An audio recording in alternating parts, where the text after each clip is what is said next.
Welcome to Edinboro Essentials, where we bring you the biggest headlines from around campus. I'm Sabrina Boots.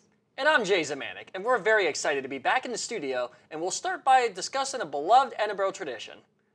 This past weekend was the Edinboro Highland Games and Scottish Festival.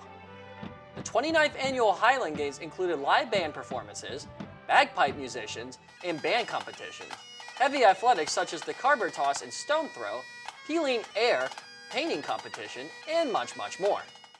Over the Labor Day weekend, students could get their festivities off campus, and one of the most popular events was the Erie County Fair in Wattsburg.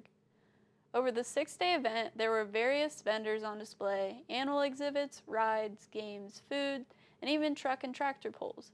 Thousands of people showed up to get their fairground taste in their last bit of the summer season. Some highlights included country music star Garrett Owens and Emily for winning Erie County Fair Queen. I like to talk pools because my friend obviously pools in them, and her dad and a couple of other people.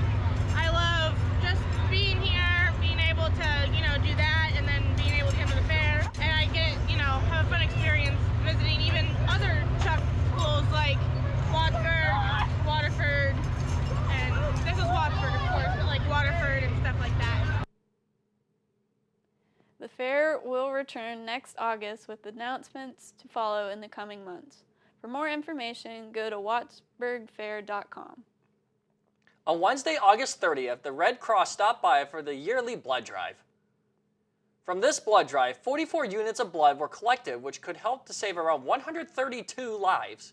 This drive also saw 30 first-time donors. We spoke with the advisor of the Red Cross Club, Dr. Melissa Gibson, about the importance of donating blood.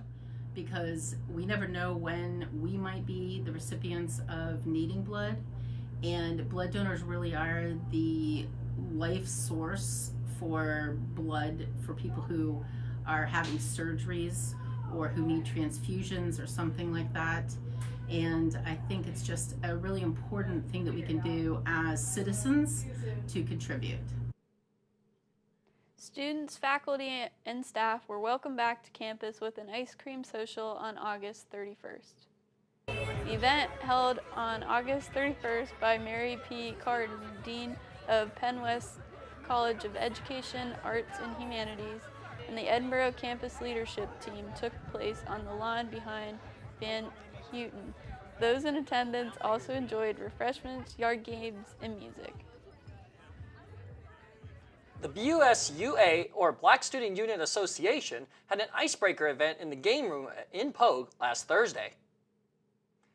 BSUA promotes activities with cultural and educational benefits for the African American students here at Edinboro.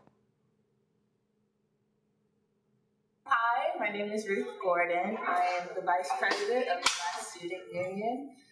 Today, we're doing the introduction of the Black Student Union. Doing an introduction to be inclusive, allow everybody to come in, races, genders, to introduce yourself, meet new people. Lambda Chi Alpha held several events last week for their fall recruitment. They started the week off with a fire, then football, dodgeball, water polo, and playing ultimate frisbee. While we're on the topic of sports, let's send it over to Richie Armagos to give us this week's updates. Matt Carlisle and Aaron Hopkins had a 21-yard touchdown in the third quarter, with Reed Martin getting 6 punts, averaging 41.7 yards per kick. Despite this, the Fighting Scots weren't able to keep up, with the Dukes losing 49-7. The women's volleyball team traveled to St. Anselm Invitational last week for their season opener. In the first game, the Scots trailed 14-11 before scoring the next 6 points. Borelli led the offense for the Scots with kills and made history as the 16th Fighting Scot to achieve 1,000 career kills. On the second day, the Scots swept Southern Connecticut State, with the Scots ending up scoring a 25-12 set win to close out the match. The Lady Scots ended the invitation with 2 wins and 2 losses. Then the Lady Scots traveled to the Quincy Invitational this past weekend. The Scots lost to Quincy before losing the second game 3-0 to Upper Iowa. In Game 3, the Scots got a fast start with an 11-3 lead to open the match after back-to-back kills from Michaela Newlands. Despite this, they ended the invitation with 3 losses and 1 win. The Scots will return to action on Friday when they host Bloomsburg at Macomb Fieldhouse. The football team went up against Shepherd at Sox Harrison Stadium on Saturday. Shepherd scored on their opening drive to take a 21-13 lead. Bernard ran a 2-point conversion to the game at 21-21 in the second half, with Diaz making 11 tackles, 2 fumbles, and pulling down an interception. Despite this, the Scots lost the game 35-28. The Scots will be back in action on Saturday when they travel to Bloomsburg. Edinboro's Ultimate Frisbee team traveled for the Town Line Tussle tournament this past weekend. They started out the game strong, getting 3 points ahead, keeping the game tied, but still losing to the first game 11-9.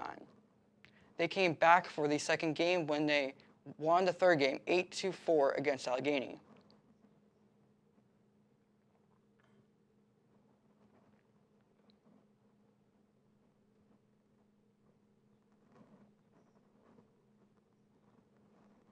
We had a really good tournament.